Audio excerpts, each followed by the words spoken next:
Hello guys, welcome back to our YouTube channel. In this video we are gonna see, what if Naruto got mass harem with Hanabi, Shizune and Ino? Part 1. Huge shout out to JMG 1988 for this story. If you want more awesome fan fiction like this, don't forget to hit that subscribe button. So without wasting any time, let's get into the video. Screams. That's all that could be heard throughout Konoha, the strongest village in the elemental nations. Whether it be from civilians or the shinobi yelling out orders or the screams right before their deaths. The reason for this is because only a few days ago word had reached Konoha that the Kyuubi no Kitsune, the greatest of the Bijou, was on its way towards Konoha and was now only a few hundred feet from the walls. Although for the fourth Hokage Namikaze Minato, the leader and strongest ninja Konoha has ever produced was only concentrated on the screams of one person, his wife NamikazeUzumaki Kushina. She was currently in labor with their first child, a son. He wasn't even due for another 3 weeks, but Minato knew of only one way to stop the Kyuubi, and after a lengthy and hazard to his health argument with his wife, she agreed to the plans, which was why they had to induce the pregnancy. Finally, after what seemed like forever, both parents heard the sound of crying and knew that their family was finally finished, for however short it may be. With a nod, Minato looked at the nurse after she cleaned him and handed him to Kushina and left the family alone. "He looks just like you, Minato-kun," said Kushina, then added, "which means he must get the brains from me," with a laugh from the both of them. Suddenly the door opened and there stood 3 figures, the oldest of them the previous leader of the village, the Sandaime Hokage Sarutobi Hiruzen, with titles such as the God of Shinobi and the Professor. The next one was the legendary Sannin Jiraiya, the great toad sage, a world-known pervert and student of the Sandaime and teacher to Konoha's Yellow Flash himself, and the last and youngest one was Hatake Kakashi, student of Namikaze Minato. Sarutobi looked at the happy family for a few seconds with a smile on his face, but it soon dropped. "Minato, are you sure you want to do this? You know that I can do it," he said. Minato looked at his predecessor and said with a small sad smile, "Yes, I must do this. I knew what being Hokage meant and I swore to protect the village with my life." He looked at his student, then his teacher, next was the old man himself, then finally to his wife and son. "Besides, he won't be alone. Naruto will have all of you when I'm gone." Jiraiya looked at his apprentice, Naruto still went with the name, I see. Minato and Kushina smiled at him and said together, "It was your best book," which had Sarutobi and Kakashi to chuckle and Jiraiya to pout. As they were going to continue their conversation, a loud roar echoed throughout Konoha. Minato sighed and looked at his wife as she held on to their son. He noticed that she was still pale but didn't think much of it. "It's time, Kushina. I must leave now before more people die." He walked over to her and kissed her long and hard and hugged her for what seemed way too short for either of them. He took his son into his arms and kissed his forehead, causing Naruto to wake up and grab a lock of his spiky yellow hair dangling in his son's face, causing a "Yelp" to come from the strongest ninja alive and laughs from everyone else in the room. With a final kiss and hug to his wife, he and the others left to face the Kyuubi and allow Kushina to rest, never noticing the growing pile of blood. On the way to the wall, they stopped at the Hokage Tower to pick up the supplies. When they arrived at the wall, Minato bit his finger and went through some hand seals and called out Kuchios no Jutsu, and once the smoke cleared, a giant toad appeared. He looked around him and spotted the group. "What did you call me for, Minato?" he asked. Minato looked up at him and said, "I need you, Gamabunta, to take me and my son to the Kyuubi, then hold him as long as you can while I prepare the jutsu." The newly named Gamabunta looked wide-eyed at that, then said, "So you're going to use it after all? Alright, let's get going." And with that said, Minato with Naruto in his arms jumped onto Gamabunta and raced off where his ninja were stalling the Kyuubi. When the trio arrived, the ninja cheered for their leader. As Minato looked around at the damage, his eyes finally landed on the Kyuubi. "Gamabunta, hold it as long as you can while I draw the seals on Naruto." Gamabunta replied, "I'll do my best, but I won't last long against that kind of power." As Gamabunta attacked and dodged the Kyuubi, Minato started the delicate process of drawing the seals on his son's stomach. As he finished, he planted a kiss to his son's forehead and started the sequence of seals for the jutsu. QB, I do not know why you are attacking, but I cannot let you continue, he yelled at the beast. As he finished the last seal, he yelled out, Shiki Fujin. There was a bright flash and the other ninja stopped what they were doing to watch. They were shocked at what they saw. What have you called me for, mortal? A voice asked. As Minato looked behind him, he saw the Shinigami. It had fangs poking out of its mouth with horns on its head and purple skin.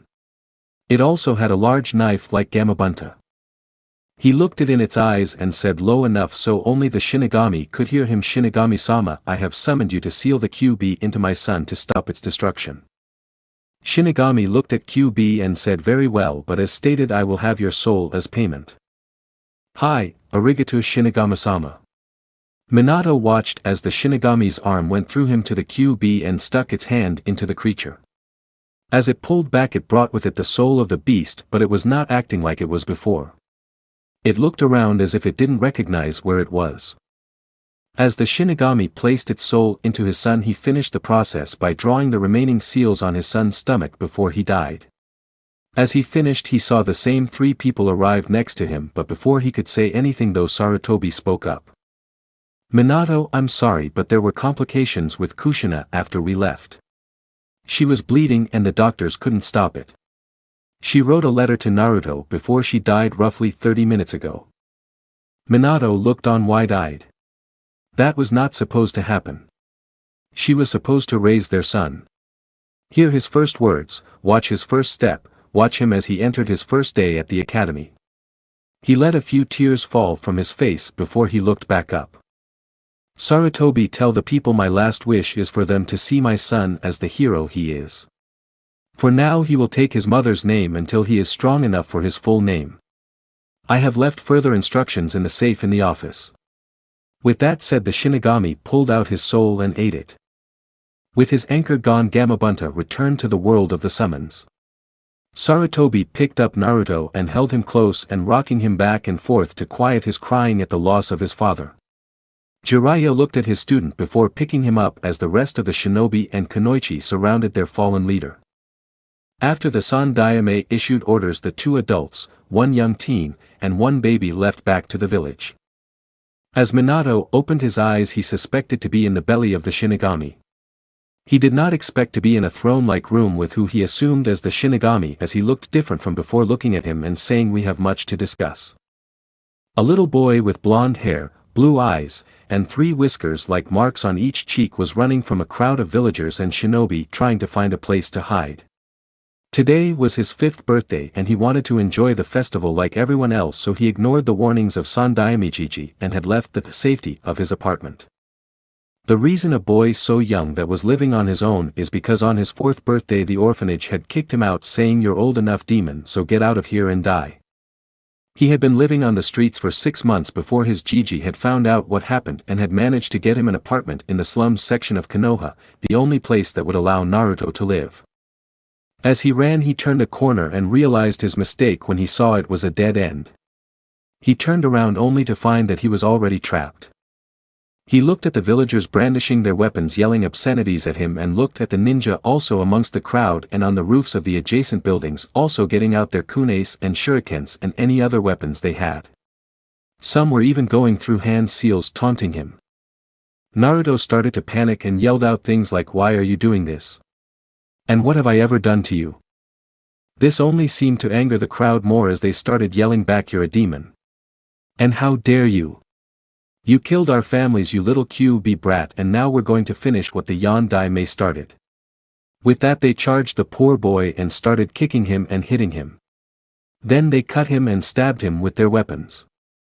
After about 10 minutes of that, one ninja picked him up and started banging his head against the wall, watching as more and more blood dripped from his head. As Naruto started drifting to unconsciousness, he saw the same man's eyes turn red with 2 tomos in each eye. He started going through hand seals and called out Katan, Gokakyu no Jutsu, before he took a deep breath and a large ball of fire shot out of his mouth and engulfed Naruto. The last thing he heard were the people cheering for the demon's death. During their cheering they all suddenly stopped when they felt a lot of killing intent. They all turned around and saw one very pissed off Sandaime Hokage. Anbu, he yelled. Suddenly he was surrounded by at least 20 ANBU. Kill the villagers and take the shinobi to Ibiki, then after he's done with them execute them. All of the ANBU chorused HAI and started. The Sandaime ran over to Naruto with Inu and Nico, two of just many ANBU who had guarded the boy since his birth, and was horrified at what they saw. He gently picked him up and did a quick Shunshin no Jutsu and teleported to the hospital. He quickly ran in and called for the best doctor, which happened to be one of the few who did not hate the boy. After the doctor got over the shock in which Naruto was in, he called a few nurses and started working. After a couple of hours the doctor came back out. The Sandaime immediately started asking questions. "How is he, doctor?" The doctor took a breath before replying, "I've never seen so much damage before. The QB's chakra is healing him, but with the amount of damage and how severe some of his wounds are, I'm not sure if that will be enough," he quietly said. The old man was in shock. He had barely heard everything else the doctor had told about his condition. He had failed Minato and Kushina in protecting their child so many times, and now even with the QB's amazing healing abilities he could still die, the child that he saw as his own grandson. He couldn't bear to think of that little ball of sunshine wouldn't be calling him Gigi anymore. He quietly thanked the doctor and made his way into Naruto's room. He saw all the equipment attached to the boy. He silently sat in a chair by his bed and gently grabbed his hand, praying that he would make it through this. He was so deep in thought that he barely heard the door open, but knew it was not anyone coming to harm Naruto, as he recognized the chakra signature. When the door fully opened, in walked one of his personal ANBU, Inu. One who was very attached to the boy. He looked at his leader and asked, "How is he?" The Sandaime looked more like a worried family member at that point than the god of shinobi and replied, "Even with his healing abilities the doctor estimates a 10% survival rate. Apparently many of the weapons have been coated in different poisons, and that is taking most of his healing abilities right there, and there are so many more." Inu looked back at his young charge and took off his mask. Who appeared was none other than Hatake Kakashi. He walked over and ran his hand through the boy's hair that still had clots of blood and dirt in it. He bent down and placed a kiss on his bandaged forehead and whispered as a tear ran down his cheek, "Don't give up, Oturo. I know you can beat this. There's still so much I want to teach and show you." The Sandaime smiled at the scene, knowing that there were people besides himself who loved the boy. When he saw Kakashi put his mask back on, he knew it was time to be serious. With a stern face the Hokage looked at his ANBU and said, "Inu, report. As ordered, the villagers have been executed and the shinobi have been sent to Ibiki. From what we've already received so far, it seems some civilian council members have offered an award for the demon's death. My team and many others are waiting your orders, Lord Hokage." Sarutobi took on a hard expression and ordered, "Get rid of the trash, no mercy." Inu nodded and disappeared. While that was going on, Naruto awoke in what looked like a sewer. He jumped up when he heard a voice coming from one of the ends of the tunnel. Figuring this voice must know where he is and how he got here, he started to head towards it. After a few minutes he walked into a huge room with a large cage with a piece of paper with the kanji 4 seal written on it. The voice that he could recognize as feminine was still calling out to him, so he got closer to the cage. When he got close enough, he was surprised at what he saw. It was the most beautiful woman he had ever seen, and he had seen many beautiful women in Konoha who didn't hate him. She had long red flowing hair to the mid of her back. A heart-shaped face with red eyes and red lips with a light tan skin. Her breasts were quite large, easily DDs, with wide hips and a perfect ass and legs that went on forever. She was wearing a red kimono showing a bit of cleavage with designs of sakura petals, and on the back was the legendary QB no Kitsune. His jaw was on the floor and she giggled at him, which startled him out of his trance. He started to blush and uttered the only word he could think of, "Beautiful." She then also blushed a bit and thanked him. He looked at her again and asked, "Ano, but who are you and where are we? Also, why is someone as pretty as you locked in a cage?" She smiled at him but also frowned. She started to cry, and Naruto, not liking seeing people cry, especially beautiful women, ran into the cage and hugged her. QB was startled when she opened her eyes to see her jailer hugging her, trying to comfort her. She was so glad but also afraid of what he might do when she told him of whom she was. She cleared her throat and got his attention. She smiled at him, which made him blush again, and she started speaking, "Naruto-kun, and before you say anything, yes, I know your name. In fact, I know everything about you since you were born. The reason for this is because I've been sealed inside you since then." He looked at her with wide eyes and asked, "Then who are you?" She calmed herself down before beginning again. "Naruto-kun, you know the story of how the QB attacked Konoha the day you were born and a Yandai killed the QB but died too, correct?" Naruto nodded and said, "Of course, everyone knows that." "Well, that's only partially correct," she said, earning a raised eyebrow from the little boy, which she thought looked incredibly cute. He asked, "Which part?" "The part of him killing it. You see, even a man as strong as the Yandai was not strong enough to kill the QB, so he did what others have done before to the tailed beasts. He sealed it away at the cost of his own life by summoning the Shinigami, who is the only being besides the rest of the gods that is stronger than the QB." He listened on with wide eyes as she continued. "But you see, he couldn't just seal a being such as the QB into anything. A vase would be pointless since it would break free in only a matter of minutes. An adult would be no good because they wouldn't be able to withstand QB's chakra because their own chakra networks have already been formed. So the only being strong enough to contain the greatest of the Bijou is ironically a newborn baby. This is because a baby's chakra pathways have not yet developed so they can adapt to the demon's chakra," she explained. She watched as emotion after emotion and finally understanding crossed the boy's eyes. He looked at her and spoke, "I was the child, wasn't I?" She nodded and he gulped as he prepared his next question.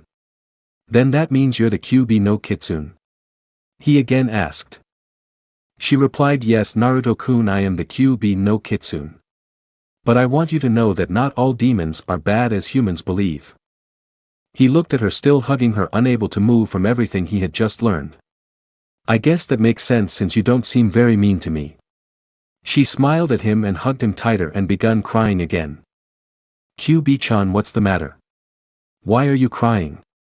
he asked. QB blushed at the chan suffix and thought, "I can't believe a 5-year-old is making me blush, a cute 5-year-old, but a 5-year-old nonetheless." She bent down and looked him in the eyes and said, "It's because of me, Naruto-kun, that you lost your family, that the villagers and shinobi hate you and hurt you. You should hate me because of everything that I've done." She sniffed and wiped her eyes as the tears continued pouring down. "QB-chan, it's not your fault. If they can't tell the difference between a jailer and its prisoner, then that's their fault. Besides, I have a feeling that the reason I heal so quickly is because of you, so you've been helping me without me even having to ask you for help." He smiled at her as he wiped the tears from her face. She looked at him shocked, thinking, how can he be so kind and caring after everything he's been through? "I promise you, Naruto, I'll always be there for you." She smiled and hugged him tighter as he let her rest her head on his shoulder. After a few minutes of letting her calm down and straighten herself out, he asked her where they were. She laughed nervously since she had forgotten that question. "Well, Naruto-kun, damn Naruto-kun, now what the hell's wrong with me? We are in your mind right now. The reason it looks like a sewer is because it represents what you are usually feeling, and you usually feel sad and lonely, which gets you the sewer. Since you're here now, why don't you try to change the scenery to something better?" He agreed and closed his eyes. His eyebrows scrunched up in concentration looked so cute to her she had to restrain herself from glomping him. When he had the image in his head, he heard a gasp from who he assumed was QB and opened his eyes. It was exactly like he imagined, only more lively. There was forest behind them and you were able to see some animals in it. To the right was a waterfall with a pond big enough to bath in or swim or anything else, hint hint, adult stuff, nosebleed. In front of them was a wide open plain with animals roaming around, and way off into the distance you could see snow-covered mountains. QB looked around awestruck at how beautiful it was. She turned around and this time did glomp Naruto, repeating how beautiful it was. He motioned to her neck and she felt a choker there. "That is basically the seal and all this the cage.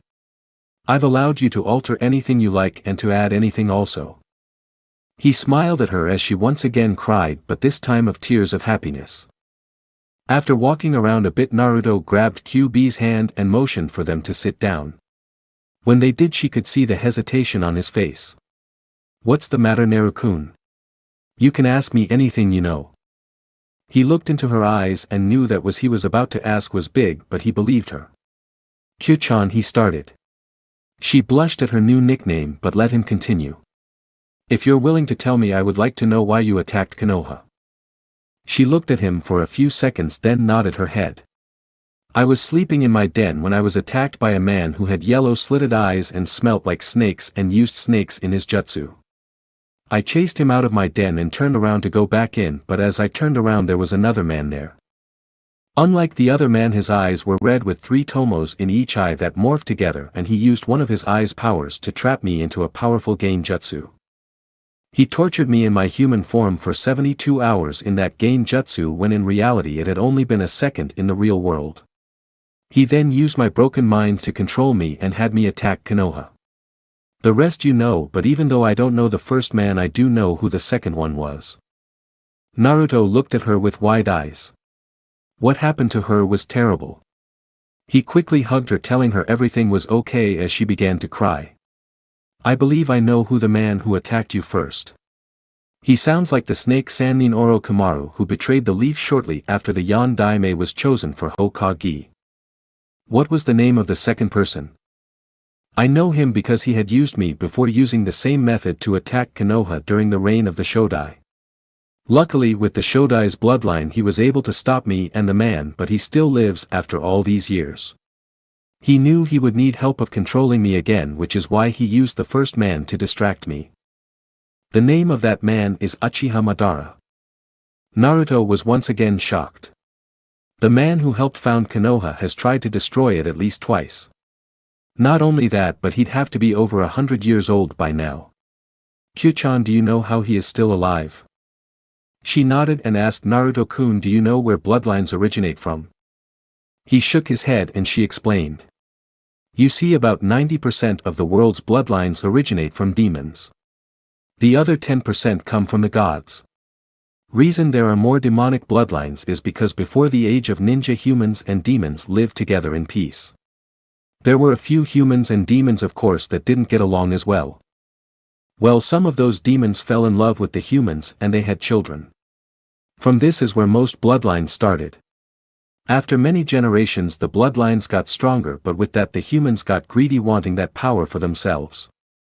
Since I was the strongest of demons about a century before the Rakuto Sennin, I was attacked by a group of men wanting my power. They used an ancient demonic spell to take some of my power before I managed to drive half of them away after I killed the other half. This is how the Sharingan was created. I was not worried about my power being taken because, unknown to humans, when a demon's power is taken unwillingly there are problems that come with that power. For one, since I am a female, any male that uses my power will start to lose their sanity, and the longer they keep that I activated, the faster it happens. Second, in order to achieve the second to last form of the Sharingan, the user must kill their best friend. This happens to both males and females. This form is called the Manjikyu Sharingan. The longer the user uses this form, the faster they lose the sight of their eyes. Truly a wonderful side effect for a Jujutsu user. But the final form of the Sharingan is how Madara still lives today. This form is called the Eternal Manjikyu Sharingan. This form grants the user eternal youth and immortality. In order to achieve this form you must take the eyes of another Manjikyu Sharingan user, but not just any, it must be your own relative. The closer the blood is, the more successful it will be. Madara took the eyes of his brother to achieve his form, and so far he is the only one who has achieved this. Naruto was just sitting there absorbing the information, which he concluded in one sentence: "Susu, we got one crazy psychotic lunatic out there that is immortal and probably the strongest person in the world, and a bunch of crazy male Uchihas running around Konoha acting as the police force." She nodded with a smile. "Great. Just fucking great. Naru-kun, watch your language." She scolded him. He looked at her with a raised eyebrow for a few seconds before both burst out laughing. "Thanks, Kyu-chan, I needed that." She smiled and said, "No problem. Kyu-chan, you wouldn't happen to know who my parents were, would you?" Actually Naruto, I do know of who your father is. He looked at her with wide eyes before jumping her, repeating tell me over and over again. She laughed and told him to calm down. Once he obliged, she began. Now I could just tell you, but I want you to figure it out on your own with the hints I give you. I know how smart you are, so it shouldn't be that hard, okay? He nodded. She smiled and said, all right, now tell me your hair color and eye color. He just told her yellow hair, blue eyes. She nodded, trying to keep from imaging the look on his face when he finds out. Good, now who else in Konoha has that combination? He thought for a second and came up with the Yamanakas, but their hair wasn't spiky like his, and the hair and eye color were a lighter shade. He remembered Senjutsu Nade had a closer shade of hair color to him in a picture he saw in Gigi's office once, but she would have known he wasn't a demon and come back for him if they were related due to her being a Mednin. He tried to think of anyone else and could only think of one other person. It was so far-fetched but made the most sense. Why he chose him and not another child? Why he didn't have a father growing up, because he was dead and didn't abandon him like the villagers said. Hell, now that he thought about it, he really did just look like a chibi yandere with whisker marks. He looked back up at her and she knew he figured it out by the look in his eyes. My father is the yandere. It was more of a statement than a question, but she nodded anyways. This time it was her who hugged him to comfort him when he started to cry. She said soothing words to calm him down. After a while he looked at her and asked her why. She smiled a sad smile and replied, I had heard a lot about the yandere during my time outside, and I heard he was an honorable man who loved his village and the precious people inside it. I don't think he could have asked for someone else's child if he couldn't use his own. But instead of asking me, why don't you ask him? He just stared at her like she had grown a second head and said, huh. She pointed behind him. At there stood 3 figures, 2 males and a female. The only female had fiery orange-red hair with emerald-looking eyes. She had the body of a kunoichi. The first male his eyes landed on looked exactly like the yandere. From the hair, eyes, even the famous coat he wore. The last male had on what looked like a black suit. He had black hair and black eyes. The only thing that didn't seem black was his skin. The man in the suit stepped forward and introduced himself. Hello, young Naruto. I am the Shinigami, and these two are your parents, your mother Uzumaki Kushina and your father Namikaze Minato. Everything that QB has told you is true, by the way, even though I knew you believed her anyways with being a god and all. He chuckled at his own joke, but when he realized no one else did, he started mumbling about no sense of humor. Kushina and Minato looked at each other and nodded their heads and grabbed each other's hand and walked towards Naruto. When he didn't move, he heard QB whisper in his ear, go Naruto. Go towards your parents. And with that she gave him a little push, and that was all that was needed as he sprinted towards his parents as they bent down, and he tackled them crying into their shoulders. They just held him tight, cooing him. QB looked on with tears in her eyes. Shinigami walked past them towards QB. QB, how are you? I'm good, Shinigami-sama. I don't think I'd rather be in anybody else. As I'm sure you've been watching, I'm amazed at how kind and caring Naruto is and how he hasn't lost his sanity with everything that's happened to him. Shinigami just smirked at Naruto and agreed. Indeed, he has a very strong spirit, but do you remember when you were first sealed that I had made a deal with Minato that when Naruto first met you that he would be here as well? She nodded and said, yes, I remember, and I'm glad you allowed his mother to come as well. I'm relieved that she didn't abandon him, but still sad that he had to grow up these past 5 years alone. Shinigami just nodded his head as he watched the family. While those two were talking, the family had finally calmed down when both parents noticed something while hugging their son. When they both looked at each other, they saw the same conclusion that they hoped wasn't real, and then looked down at Naruto. Kushina spoke first. Naruto-chan, she said, getting his attention. He blushed at the nickname as Kushina smiled at him while Minato chuckled. Naruto, we need you to lift up your shirt so we can confirm something, okay sweetie? She said, giving him a gentle hug. He slowly nodded his head, having a good idea what they wanted to see. He slowly lifted his shirt and both parents gasped at what they saw. Their child, their only child, their little Naruto was horribly malnourished. You could easily count every rib and the signs of his pelvis too. Both parents were curious at how their village could let this happen to their son, yet alone any child, but before either could ask any questions a cough alerted them to QB. Before you two start asking questions, it might be easier to watch what has happened to your son for the past 5 years. With his photographic memory and mine, I've been able to record everything that's happened to him, conscious and unconscious, she suggested. Naruto looked ready to panic that his parents were going to find out what has happened so far and even things he hasn't. With a hand on each shoulder from both Kushina and Minato, they asked him if it was okay. With a slow nod, a large television screen appeared in front of them and a couch behind them. Getting the idea, they sat down and started watching from the moment QB was sealed into Naruto. They watched as Sarutobi announced to the village how QB was sealed in Naruto and how he was a hero only for the villagers and shinobi to call for his death. How when he brought Naruto to the council shortly thereafter, and once again the civilian side of the council called for his death and even some tried to attack him. They watched Danzo try to get the boy to make him into a weapon. The only good part from that was that except for the Uchiha clan head, every other clan head was respecting Minato's wishes. They watched his treatment in the orphanage where he had to sleep and what he barely got to eat. When he was kicked out on his 4th birthday and what was said to him till 6 months later when the Sandaime found out and got Naruto an apartment in the slums. Till finally they watched how he was running from the villagers and ninja on his current birthday to their attack on him, and how an Uchiha used a Katan Jutsu to burn him. Then how shortly after Sarutobi arrived pissed off to the news the doctor gave him that startled all 3 of them and QB because she had been so busy she didn't even notice. Minato and Kushina were glad at how Kakashi viewed and how much he cared for their son. They were going to make him an honorary member of their clan after Naruto's birth. During the viewing, Kushina and Minato were shaking from the crying and rage towards their village. They would take glances at Naruto or hold him tighter during certain viewings and would sometimes see a look of shock on the boy's face from things he found out. At the end they each took some long breaths to handle their emotions. The first to speak was Naruto. "Ano Ota-san, Oka-san, who was that man that called me Otuto? I recognize him as an ANBU who protects me a lot." Minato and Kushina smiled at their son and were surprised at how smart he is, but he is their son. Minato spoke next and said that man was Hatake Kakashi Naruto-kun.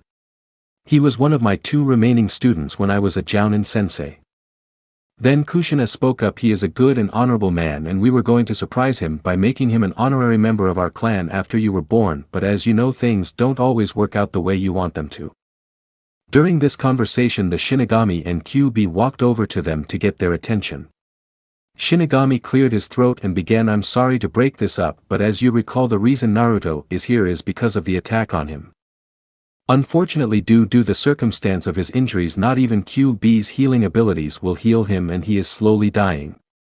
He paused here waiting for an outburst and was not disappointed. As he calmed the 2 parents, one female bijou, and one 5-year-old, he continued. Now the reason for this is because QB cannot use more of her chakra because of the seal. If we were to change it to allow more of her chakra then he will be alright, but this does come at a cost.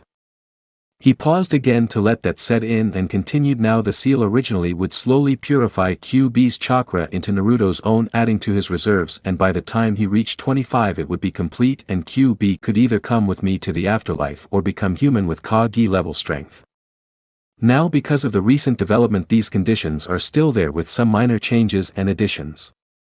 For one, the age this would be complete would be 16, and because of adding more demonic chakra to Naruto's system he will have a new bloodline in addition to the ones he has already, but will be slightly demonic but no more than any other person with a demonic bloodline. As he looked at the expressions on their faces ranging from shock to curiosity, he was about to continue when Naruto interrupted him. "Ano Shinigiji, what does this bloodline do?" Shinigami had a twitch in his eye at the nickname while the other 3 were laughing their asses off and he could swear he heard all the other gods laughing at him. After mumbling to himself for a few minutes he explained the bloodline. "Well, obviously you will have an advanced healing ability, even more so than now. So you'll be immune to pretty much every kind of poison out there and you'll even be able to regrow limbs. The only ways to be killed will be having your head chopped off or your body is completely destroyed to the cellular level. But the best part in my opinion is eternal youth. You'll stop aging at 25 and live to an old age of about 150. Also of course this is passable to any children you have and any mates you have. He had a perverted giggle at the end along with Minato while the women were glaring daggers at them. Ano, what are mates? Naruto asked. Everyone started sweating until they all said together, you'll find out when you're older. Naruto just sweat dropped at that but let it go for now. Meanwhile QB was sporting a huge blush that did not go unnoticed by the parents. They looked at each other in silent communication and nodded their heads. Kushina walked over to QB who noticed and started sweating. As she pulled her away from the others she took on a serious expression and said, explain. QB started stuttering saying I don't know what you mean. Kushina gave her a hard look before smiling at her which freaked out QB and said I approve. QB just stared at her and said huh. Kushina continued smiling and said Minato, and I approve of you being Naruto's mate or one of his mates until he's older of course. I've seen how much you care about him and how much he cares about you and I have a feeling it will only get deeper as he gets older. Just promise me that you'll always be there for him and love him. QB looked on in shock and thought, am I that easy to read, but started smiling and had a tear run down her cheek as she hugged her future mother-in-law and whispered thank you and I promise. Kushina just smiled back and hugged her but got a deviously grin on her face and added just make sure to give me lots and lots of grandchildren. QB just looked at her shocked before her face turned redder and redder before passing out. Kushina just laughed before picking her back up and heading back to where the others were sitting on the couch and some newly appeared furniture. She had Minato who was sitting next to Naruto on the couch move and laid QB on the couch with her head on Naruto's lap. Minato and Shinigami chuckled while Naruto merely raised an eyebrow as he subconsciously ran his hand through her hair while looking at his mother and asking what happened. She just smiled the deviously grin again and said girl talk. As they got back on topic Naruto looked down at QB and asked what will happen to her if I don't accept. Shinigami just said she will cease to exist as the seal hasn't finished its job. Naruto's neck snapped back up at Shinigami and said I'll do it. I won't let someone precious to me let that happen to them. The remaining conscious adults smiled at that and Shinigami said before we begin is there anything else you two would like to say? Once the process is complete I'll have to take you back to the afterlife. Minato stepped up to his son and hugged him before saying son no matter what you want to do with your life no we will always support you. As you may have remembered Shinigami mentioned that you already have bloodlines, one from your mother and one from myself. We won't tell you what they are because where's the fun in that but you can find out in the clan estate. It is located about a mile in the forest behind the Hokage monument. The estate is protected by seals so when you find the front gate just apply some blood to it and it will open. Also don't mess with anything that you know you aren't ready for in there. Wait until you're strong enough to protect your precious people before taking your full name. Remember we love you and are so proud of you already. With that and a final hug and a kiss to the forehead he let go to let his wife go. Kushina smiled at the scene of Naruto and QB before she kissed his right cheek and hugged him. There's not much I can add to what your father has already said but that my bloodline is way cooler. She giggled and Naruto laughed at that while he could see his father try to keep a straight face. There is our family history in our scrolls as well. Learn from it and improve. Make sure to not repeat any mistakes from the past. When you read where I came from I know you'll be surprised. She said with a smile. Remember to protect your precious people as that is where true strength comes from. I love you my little Naruto-chan and never forget that she finished as she hugged him one last time and this time kissed his left cheek. Naruto cried knowing this will most likely be the last time he'll see his parents before he joins them in the afterlife. After that was done Shinigami has Naruto wake QB to start the process. Q-chan. Time to get up Q-chan. She snuggled more into his lap and mumbled few more minutes Naru-kun which had him smile at her and blush and the others to chuckle. He shook her a little more until she finally started opening her eyes. She finally realized where she was and blushed and jumped to the other side of the couch. Shinigami chuckled once more before saying, now that Sleeping Beauty is up we can begin. QB was confused until Naruto explained what she missed before she jumped up and hugged both Minato and Kushina, and they hugged her back. Kushina decided to have one last teasing moment before leaving and said, now remember Q what you promised and I want at least 3. She giggled at her blushing face before hugging her once more and kissing her forehead and whispering in her ear, take good care of my Sochi Yome, daughter-in-law. QB looked at her smiling face before she nodded her head and smiled back. Once she was back next to Shinigami and Naruto, Shinigami had the seal appear and was about to start when Naruto asked him a question, Nishinijiji, is there others like me? Shinigami was again heard the adults laughing and was now certain he heard the other gods laughing at him too. He looked at Naruto and replied, yes Naruto, there are. Why do you ask? I was wondering if once I got stronger if I could help them and the other Bijou, Naruto replied. Shinigami looked into his eyes and saw no deceit and said the only way would be through extremely advanced Fuinjutsu. Tell you what, once you become strong enough and a seal master on par with your Oto-san, then I'll deliver you the seals that will help each Jinchuriki, which is what you are called, with extracting their demons, as each one will most likely have a different seal and I should know by then what kind of seals they have. Naruto nodded and thanked his Shinigami and let him continue the process. About 30 minutes later of adding seals that not even Minato recognized to override the old ones not needed and adding a few extra ones, he burned away the old seals and watched as QB's chakra flooded into Naruto. He started screaming and the others were helpless as they watched, and about 5 minutes later he stopped screaming and fell unconscious as QB put his head onto her lap as she ran her hand through his hair and was startled by Shinigami as he said, it's finished. He walked back to Kushina and Minato, who had tears in their eyes, holding each other knowing it was time to leave. As the 3 of them started to disappear, Shinigami's voice reached QB and heard what he said, remember to remind the Gaki to not tell anyone what has happened here for now. QB. She just nodded and continued stroking his hair. After sleeping for 16 hours straight, Naruto slowly opened his eyes and was expecting to be in his mind but recognized that he was in a hospital. He was about to think all of that was a dream until he heard a familiar lovely voice. It wasn't a dream, Naru-kun, it was all real. Shinigami-sama said not to mention anything that happened for now. Also to speak to me, just think it and I'll be able to hear you. Naruto just blinked before closing his eyes and thought, how are you doing, Kyu-chan? QB blushed as the very first thought was of her well-being. I'm doing fine, Naru-kun, now that I know you're okay. Naruto just gave her a mental hug and opened his eyes to look around the room. So what do you think I should do now, Kyu-chan? For now, since it is still dark out, just wait till the morning, since I've noticed the Sandaime has been here every day along with others that care about you.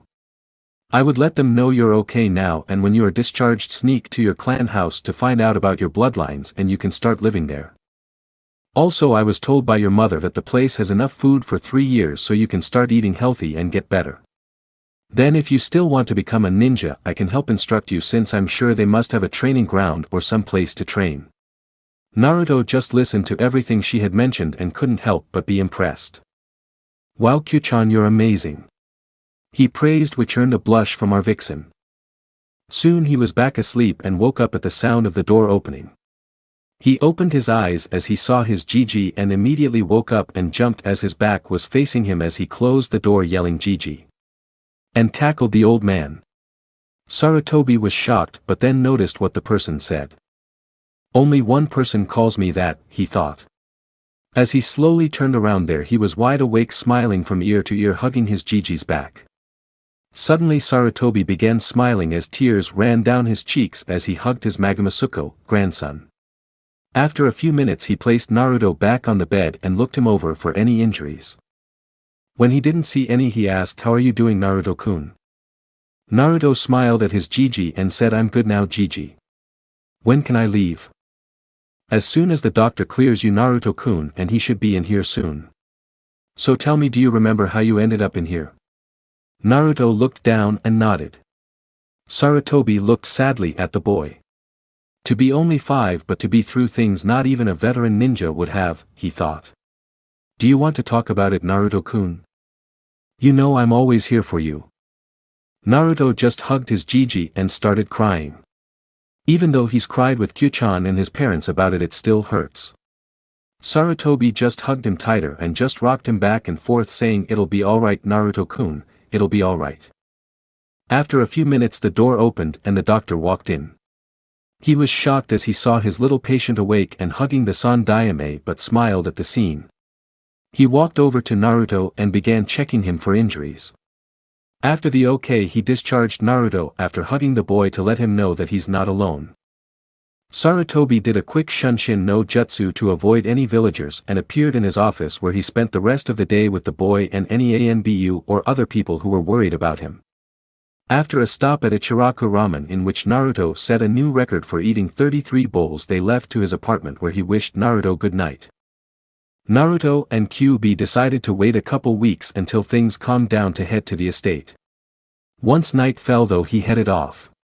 It took him 20 minutes just to get to the forest on top of the Hokage monument. After an hour of traveling as quietly as possible into the forest, he finally found it. The place was huge. He found the front gate and, like his Oto-san mentioned, applied his blood to it after a quick bite of his sharpened canines. The lock glowed for a few seconds, then there was an unlocking sound, so Naruto slowly pushed the gate open. After he got through and relocked it, he noticed there were many houses and the one in the middle he guessed was the clan head's house. The land was overgrown with grass and weeds and he decided to take care of that problem when he had a chance. He slowly walked to the main house and noticed even though no one's lived here for 5 years, the houses looked well kept on the outside.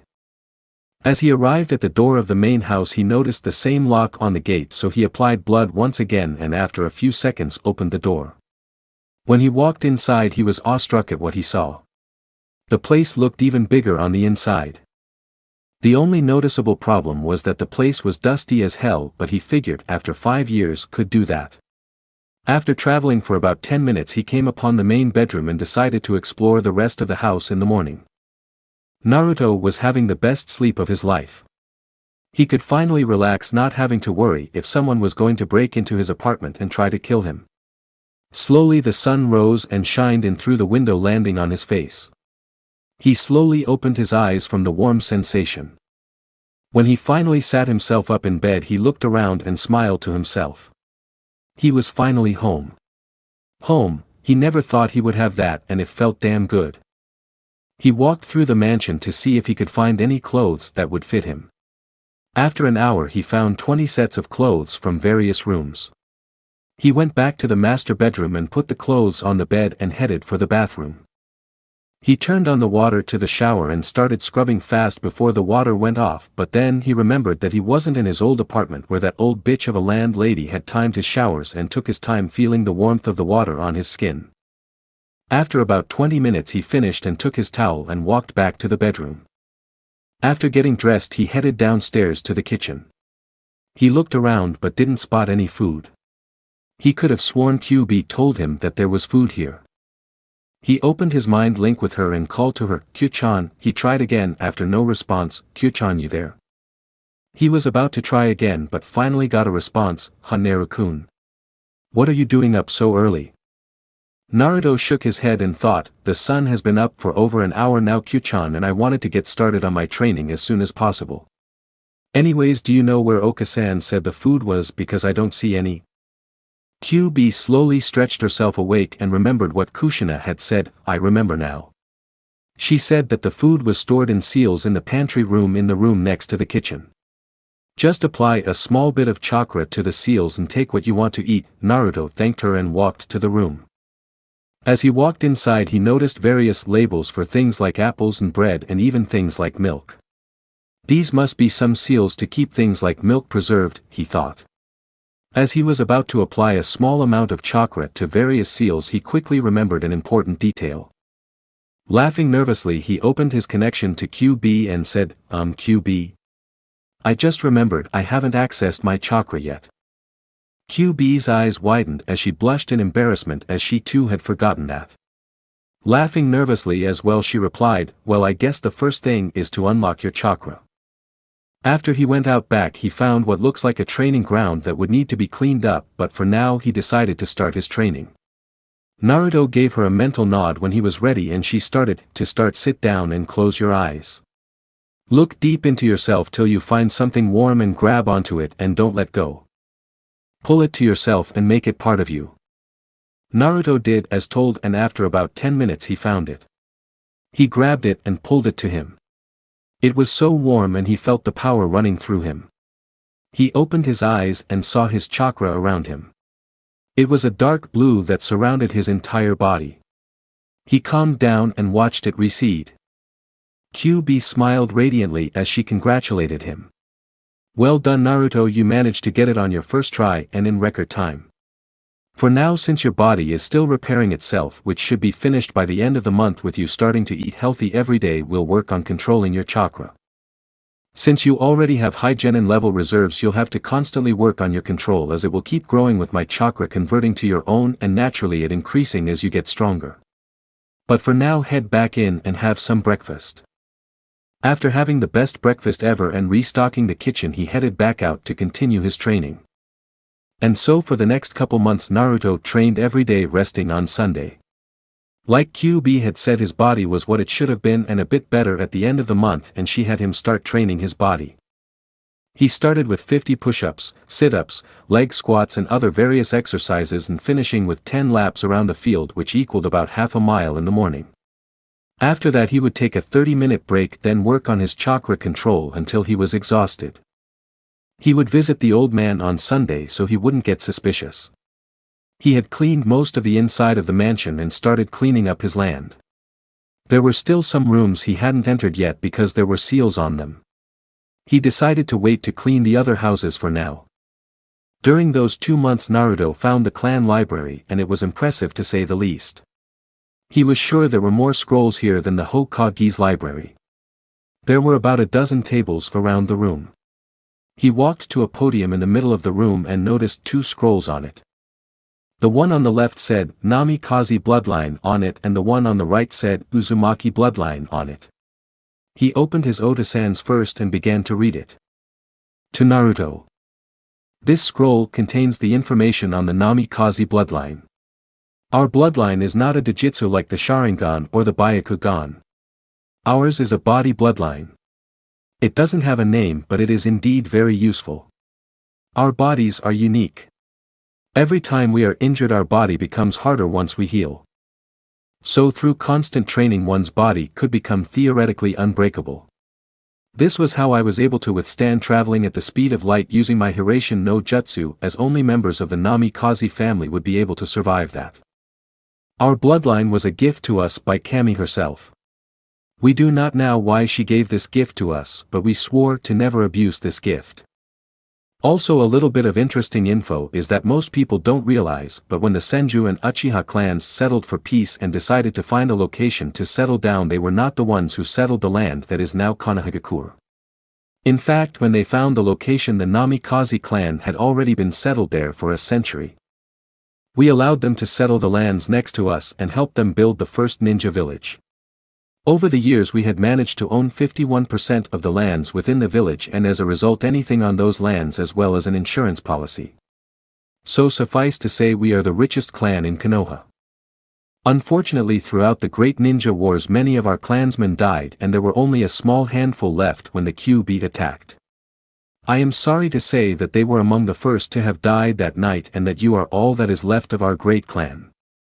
I know you will continue to bring honor to the clan, my son, and I love you and wish you a happy life. Your Oto-san.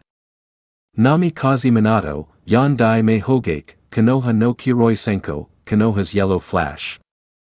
Naruto finished reading the scroll, amazed at the potential of his father's bloodline, and with his healing ability it would make his body stronger faster. He rolled it back up and opened his Okasan's scroll next. To Naruto-chan. Our bloodline is possibly one of the strongest in the world. The reason is because of the countless possibilities with it. Our bloodline was a gift from the goddess of the elements. This means that she granted us the use of the ability to control and master fire, wind, earth, water, and lighting. Some members of the clan were able to combine 2 elements once they mastered them to create a sub-element. One, for example, would be Mokuton. That's right, we have the ability to use part of the Shodai's fabled bloodline. This certain element would be a combination of earth and water. Another possibility is water and wind to create Hayaton Jutsus. There used to be a bloodline clan that used Hayatan in Kirigakure, but I don't know if any members are still alive due to the bloodline wars that the Yondaime Mizukage started killing off bloodline users. Now because of our bloodline we were hunted down and killed during the Third Great Shinobi War. Our homeland was destroyed by a joint attack by IWA and Kyumo, and we managed to save most of the civilians, but I was the only member who survived from my clan. Our clan is from Yuzu no Kuni Naruto. This is a special place because it is the last true kingdom. Our clan were the rulers of Yuzu no Kuni. My parents were the king and queen of the country. I was their only child and royal princess and next in line for the throne, and that would make you a royal prince. Since I am gone, that makes you the next in line for the throne. I know this is a lot to take in, and I'm not saying you have to take the position, but as long as our clan lives then so does Yuzu no Kuni. Also last I heard the castle of the royal house was still standing, and in the throne room is the sword of the Uzumaki clan. Only someone with Uzumaki blood and only the ruler may wield the sword. This sword is known throughout the elemental nations to any sword master or any aspiring to be sword master. This is because it is the strongest sword in existence. It was a gift from the legendary summons of the Dragon Clan. The sword is indestructible and you can channel elemental chakra through it. If you do decide to restore our homeland, you must keep the sword out of view until you're ready to claim your birthright. I suggest making a seal on your wrist and sealing it in there. I told your father about my past after we got married, and the only person who knows of your full heritage is the Fire Daimyo, since the Namikaze clan has been allied with Fire Country since shortly after its beginning, and Minato was like a son to him and sent a letter to him explaining how he planned to defeat the QB and about who you are, and he will inform his successor if you do not contact him before he retires or dies. Before you get angry that he didn't come to get you, know he couldn't, because that would have raised questions and could have started the Fourth Great Shinobi War. Well, I believe that's it. I love you, Naruto, and live a happy life. Yoroka-san. NamikazeUzumaki Kushina, Konoha's Red Death. Naruto reread that scroll a few times and was shocked at what he found out. He was royalty. He was fucking royalty. He laughed so hard at that. He was definitely going to rebuild his ancestors' homeland. He couldn't wait to see the look on the villagers' faces when they found out. He opened the mental link and called out to QB, "Hey Q-chan, have you been paying attention the past few minutes?" he asked excitedly. "Sorry Naru-kun, I've been planning your training." "Why, what's going on?" He smirked. He sat down and closed his eyes, entering his mindscape. He saw QB standing in front of him looking as beautiful as ever. He still had that smirk on his face, and when she noticed it she raised an eyebrow. She looked at him and said, "Well, are you going to tell me?" He continued smirking and said, "Look through my memories for the past 10 minutes. She nodded, and he watched her face as it went from intrigue from his father's bloodline to amazement to his mother's bloodline to outright shock from her origins. She still had a shocked face when she settled on his still smirking face. He chuckled at her face and said, "Well, what do you think?" That broke her out of her trance and said the only thing that came to mind, "Well, fuck, that's awesome. You have the potential to be the strongest person on the planet, Naru-kun. And you are fucking royalty. I actually remember Yuzu no Kuni. I can't believe I could have missed something like that. I mean, your mother's maiden name is fucking Uzumaki," she said, then broke out laughing with Naruto along with her. That was definitely one of his favorite memories. It was the start of a new year and the start of the third month of training, and QB had Naruto start on the tree climbing exercise and up his physical training. Instead of 50 sets of everything she had him do 100, and instead of 10 laps she increased it to 15. Naruto continued cleaning up the grounds on his days off and found seeds for flowers in a greenhouse that was used for making poisons and antidotes. He found out he had quite a green thumb and enjoyed gardening as it helped relax him. It was March now and the 5th month of Naruto's training. It was his first Sunday off, and he decided to leave the compound and take a stroll/run through the forest. He was coming across the Hyuga compound and noticed a person jumping over the wall with a bundle that looked like it was moving. He had heard of the Kumo delegation coming to Konoha for a treaty and also how they wanted the Byakugan. Deciding to take the risk, he followed the person, and once he got close enough he noticed the headband was from Kumo and he was sure there was something alive in the bag. He crept up closer to hear what the man was saying when he stopped. The plan was perfect. Now that we've got a Byakugan and the heiress herself, we can breed her and start our own army of Byakugan wielders in Kumo, and I'll be regarded as a hero for capturing her. He laughed and was about to start running again when a voice caught his attention. Naruto was pissed at what he just heard. He loathed many things in life and rape was one of his top things. He noticed the man was about to run again, so he made his presence known. You know, you shouldn't just yell out your plans like that in the middle of a shinobi village. You never know who's around. The Kumonin looked behind him and noticed a kid who could be no older than 10. He laughed at Naruto and said, "What do you think you're doing, Gaki? You think you can take me on? I'm an elite jounin." He continued to laugh but stopped and a fist connected with his face, making him drop the bag and flew back a few feet. He stood up and glared at Naruto. "Not bad, brat. I was just going to let you run along, but for that I think I'll kill you." He charged Naruto. His right hand beeped back and threw it at Naruto, who dodged it barely and kicked the man in the chest. He stumbled back and charged at Naruto again, this time drawing out a kunai. Naruto knew he couldn't beat someone of his caliber and quickly began drawing as much chakra as he could. He sent a flare of his chakra, knowing anyone within a mile would be able to feel it. The Kumonin registered what Naruto just did and grew more upset. "Damn you, brat. I don't have much time now. I need to kill you and take the girl and get out of here."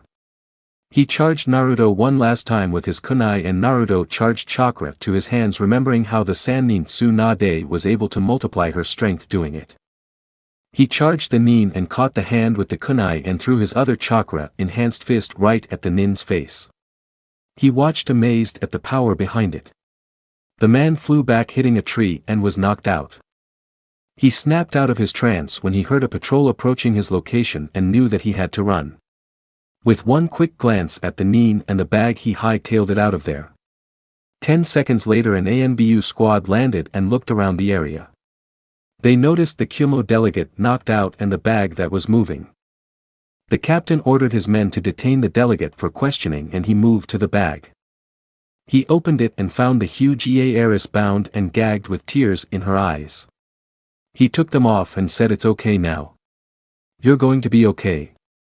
With that he ordered his squad to take the man to torture and interrogation while he returned the girl back to her mother and father. Yes, Hinata's mother lives. Days later the head of TNI, torture and interrogation, named Ibiki, managed to pry the information from the Kumo delegate about his mission. The Raikage of course denied such a mission and the Kumonin was executed and the village of Kumogakure had a trade embargo placed on it for 3 years. No one knew who it was that saved the young heiress, as no one had recognized the chakra signature before. When Naruto had returned home after the fight he fell asleep and appeared in his mindscape. He looked around till he found QB lying down by the waterfall. He walked over to her and sat next to her. She looked at him and smiled. "I'm proud of you, Naru-kun. You took on an opponent that was much stronger and experienced than you. Although the only reason you didn't die was because of luck, and although luck is important, is the ninja world skill is much more important. As a reward I think you are ready for your first ninjutsu technique. This is a very special technique called Kagi Bunshin no Jutsu. It is a kenjutsu, which you know means it's a forbidden technique. The reason is because it takes a large amount of chakra to perform and because of possible brain damage. But because of your insane large reserves and your high IQ, healing ability, and with me in here you don't need to worry about the brain damage. What this technique does is create solid clones of the original, splitting your reserves in half. Also anything that the clone learns is transferred back to the original. Can you tell me what benefits this might have in your training?" Naruto looked at her and said, "If anything it learns is sent back to the original, then that means it can be used for things like chakra control exercises, ninjutsu, reading multiple books at once, and I suppose taijutsu and kenjutsu training, right?" She nodded her head and said, "That's right. Of course you'll have to continue increasing your speed and strength on your own, but with the possibility of Kagi Bunshins included in your training you could learn something in a month that usually takes years." She smiled at his shocked face and closed his jaw. Now why don't you go to sleep and rest, because when you wake up we will increase your training and I'll teach you the 3 academy-style jutsus that they need to be able to do to pass. He nodded and laid his head in her lap and quickly dozed off. She smiled at him and ran her hand through his hair and went to sleep herself. After Naruto woke up and got ready for training, he went outside and heard QB say, "Alright Naru-kun, before I teach you the Kage Bunshin no Jutsu, I'm going to teach you those 3 academy level jutsu first. To do the Kawarimi no Jutsu, put your hands in the following hand seals: ram, boar, ox, dog, snake, and then use your chakra to surround something and then pull it towards you, and you should replace with that object. If you get good enough you can overpower the chakra of another ninja and use the technique on them. Now for the Henge no Jutsu, use the hand seals, dog, boar, tiger, and then think of what you want to look like down to every detail and poof, you'll look like whatever you think of. Get good enough at that and suppressing your chakra and you can fool almost anybody. The final technique you might have some problems with for now because it requires such a small amount of chakra to use. This jutsu is called Bunshin no Jutsu. Unlike the Kage Bunshin no Jutsu, these clones are not solid and don't transfer whatever they learn. When you are able to create one clone you will have high Jounin level chakra control. These are the hand seals, ram, snake, and tiger. With her showing the hand seal through the link, he gave a mental nod and started working on the jutsu. An hour later he managed to do the first 2 jutsu to a decent degree but could only get as low as 50 clones for the 3rd jutsu before messing up. He was about to try again when QB spoke up. That's good for now Naru-kun. Let's get started on the Kage Bunshin no Jutsu.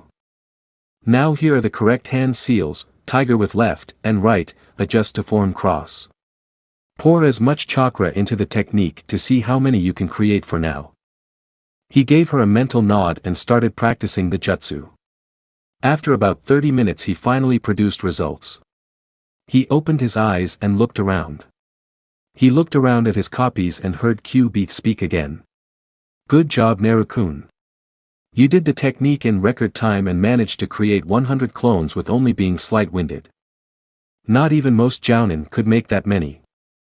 Alright, I want you to order 10 clones to head to the clan library and start reading basics for sealing, then start making seals themselves.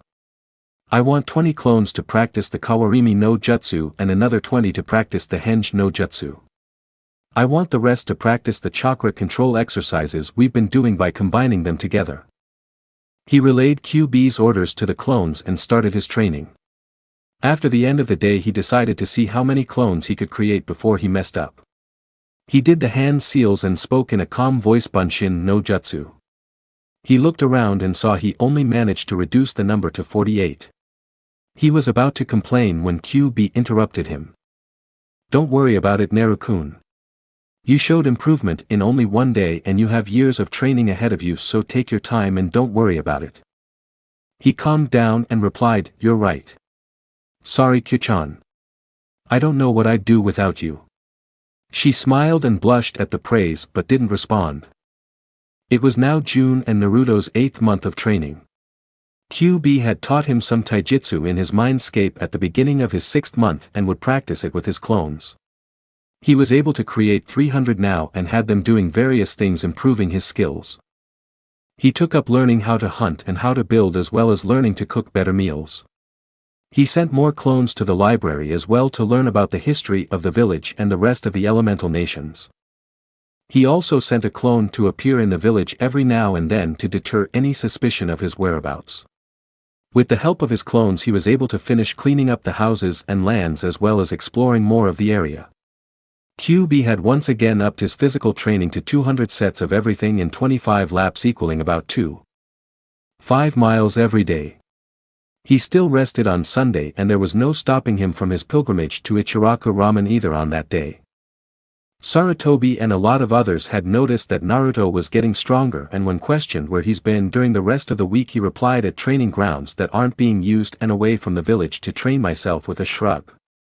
He had told his Jiji that he was practicing the academy level jutsu, and Sarutobi was shocked that Naruto had already unlocked his chakra.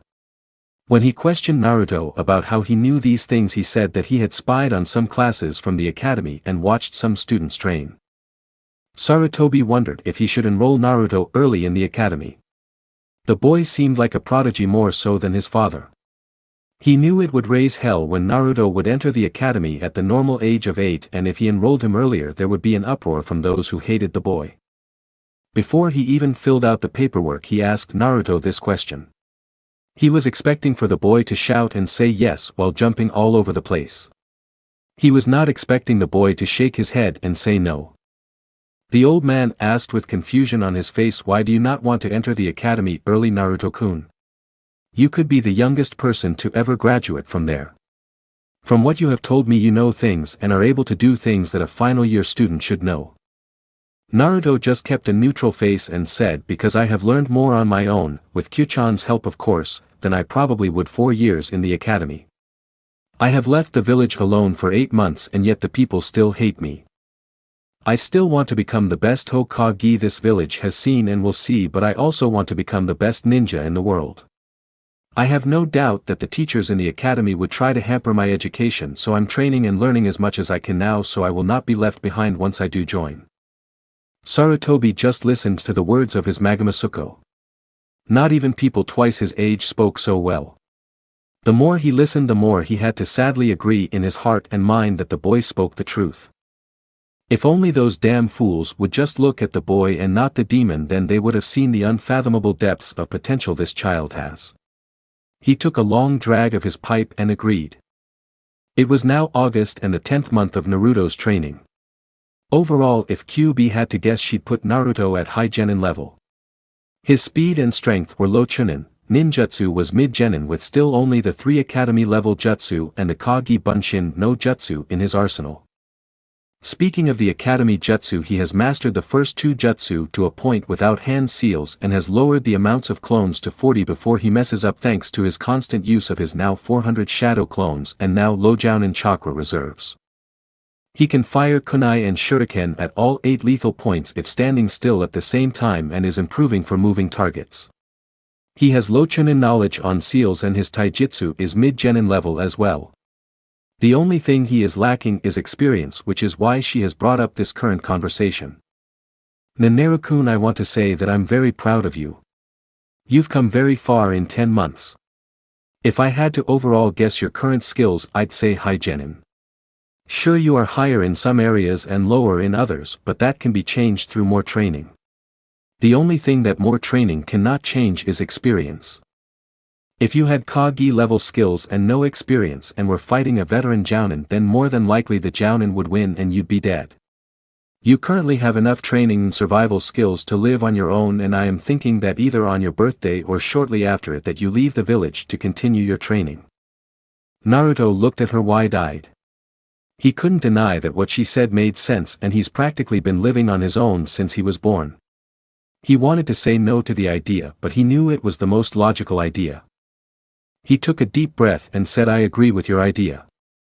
We'll need to start preparing then if we leave, because Gigi's not just going let me walk out of the village." She nodded her head and said, "Hi, we'll up your training till you have no energy to even breathe. You should start making a list of the things we'll need and the places you want to visit or stay away from. We should also study the patrols at night to make our escape easier." He sighed and nodded. So much to do in so little time. It was a week from the intended day. They had decided to leave the night of his birthday while the villagers get drunk and the shinobi have to pay more attention to the inside of the village to keep order than the outside. He had sealed every book, scroll, and note that were in the library and put them in part of his mindscape that was a duplicate of the library in the clan house after QB taught him a dimensional storage jutsu. He took the remaining food in the mansion, including in the storage seals in the pantry, and put them in his mindscape as well after recreating the preservation seals. He found out that they were pretty easy to create. He stored several sets of clothes and various other supplies in scrolls that he was going to carry on him.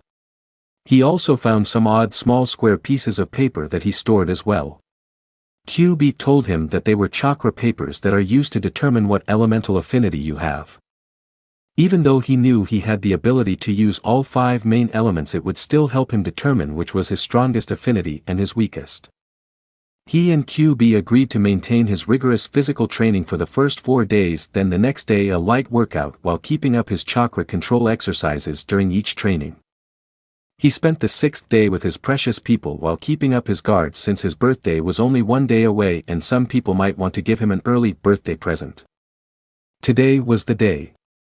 His 6th birthday and the day he leaves the village hidden in the leaves to continue his training.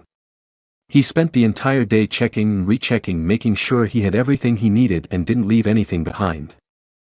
He dressed in all black as the sun set, placing the scrolls in his vest and placed a black mask on his face covering his whisker marks. He strapped the twin kodachis that belonged to his mother on his back at his waist that she used in Anbu as Konoha's Red Death that he'd been practicing with for the past 2 months. The sun had set and he'd seen the fireworks signaling the beginning of the festival of QB's defeat. He walked out of the mansion towards the gate and before opening the gate took a long look at his home he'd be leaving for many years after only living there for less than a year. He took a deep breath and opened the gate, walking out and relocking the gate. He listened to it lock, then jumped into the trees, making his way towards the east side of the village for his escape while creating a shadow clone giving it a message to give to its target unaware of the danger that awaits him ahead. Another person was planning his move tonight. The destruction of his clan. This man is Uchiha Itachi. He took out his katana, killing his first victim, and continued his onslaught. As Naruto neared his escape route, he passed the Uchiha complex and smelt something that shook him to the core.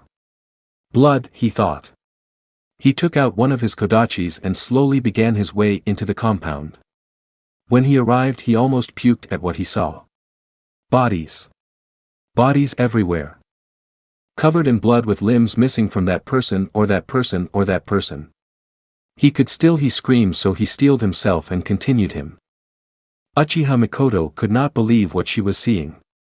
Her eldest son was slaughtering his own clan. Killing even the children. She watched as her husband demanded to know what he was doing. He simply replied, testing my abilities. Fugaku charged at him but was only his next victim. She ran out of the house looking for help. She knew she was no match for her son even if she was one of the strongest kunoichi in the village. She felt a pain in her leg resulting her in falling down. She looked and saw a kunai stuck in it. She looked back up into the fully matured Sharingan of her son. She closed her eyes as she saw him lifting his sword ready to kill her. She waited for 3 seconds when she heard a clang. Naruto sped through the complex when the scream stopped. He prayed that there were survivors. As he turned a corner, he saw a man raise his sword and prepared to kill a woman on the ground in front of him. He charged chakra to his legs and sped forward, hoping to make it in time. The assailant's sword was just 3 inches from her head when she opened her eyes from the noise to find what looked like a boy in black, no older than her youngest, with a kodachi held against her son's sword. She didn't move to frighten from her son trying to kill her and where this mysterious boy came from. Naruto let a quick sigh of relief internally when he made in time. He pushed the attacker back and yelled, "Who are you and why are you attacking a clan of Konoha?" When Naruto looked closer, he noticed the person's eyes and gasped. This was the result of the power that didn't belong to this clan. Naruto looked into his eyes and said, "Tell me your name." Uchiha. Itachi was quite surprised when someone blocked his sword from killing his mother. He was even more surprised when it looked like someone no older than his younger brother, but the strength behind that push was remarkable for one his age and was even greater than him at that age. He was snapped out of his thoughts when the boy gasped, finally noticing his eyes and the "Tell me your name." Uchiha. Itachi looked at his opponent that was in a standard sword stance. "My name is Itachi. May I ask the name of the person who has shown being worthy of proving my abilities?" Naruto looked at the newly named Itachi. He had heard of this person. Graduated the academy at the age of 7, made Chunin at 10 and finally ANBU captain at 13. This person was way out of his league. Naruto looked at his opponent and said, "No, you may not know my name for now. But if I survive this and we meet again, I will give you my name." Itachi nodded at that and then charged Naruto when his katana at his side. Naruto blocked the strike and attempted to kick him but was too slow and was punched by Itachi's free hand. Naruto jumped out of the way as Itachi threw several shuriken at him and summoned 50 clones that temporarily shocked Itachi as he found out that these were shadow clones. He made quick work of them only to find his opponent and his mother gone. He picked up their trail and followed them. Naruto picked up the woman as his clones took care of Itachi. He knew that it wouldn't take him long to defeat his clones, so as he ran with the woman in his arms he summoned his chakra and sent a flare that would be felt throughout Konoha. It took only another 5 seconds for Itachi to catch up. Naruto looked at him and said, "I'm sure you felt my chakra flare. Every ninja in Konoha should be on their way here. If you leave now you still have a chance to escape." Itachi was not pleased but left, leaving his mother alive, and by luck ran into Sasuke and completed his second objective by morphing his eyes into the Mangekyo Sharingan and used Tsukuyomi to show every person he killed and fucked up his mind. With that finished, Itachi left the village. Back with Naruto, he took out one of his scrolls labeled medical supplies and quickly bandaged up the woman's leg. He looked into her eyes and blushed a bit at finally seeing how beautiful she looked. He quickly erased that thought and said, "The wound isn't that bad, but you should still get a professional to check it out in case the kunai was poisoned or to make sure it doesn't get infected." Mikoto just nodded, not trusting her voice as she stared into those amazing blue orbs called eyes. She saw him put the scroll back in his vest and got ready to leave. She quickly blurted out, "Mikoto." When she saw him raise an eyebrow she blushed. "That's my name. Uchiha Mikoto. Thank you for saving me." She could see him smiling under his mask as he responded, "Stay strong, Mikoto-chan." "Stay strong," and with that he sped off in the same direction Itachi left. She blushed at the "chan" suffix. She was brought out of her daze as the Hokage and several Anbu and other ninja arrived, shocked at what they saw. Sarutobi saw the Uchiha matriarch still alive and rushed over to her. "Mikoto-chan, what happened here?" Mikoto looked up to the man's face and said, "Itachi, he killed them all. He killed off his own clan. If it wasn't for that boy then I would be dead too."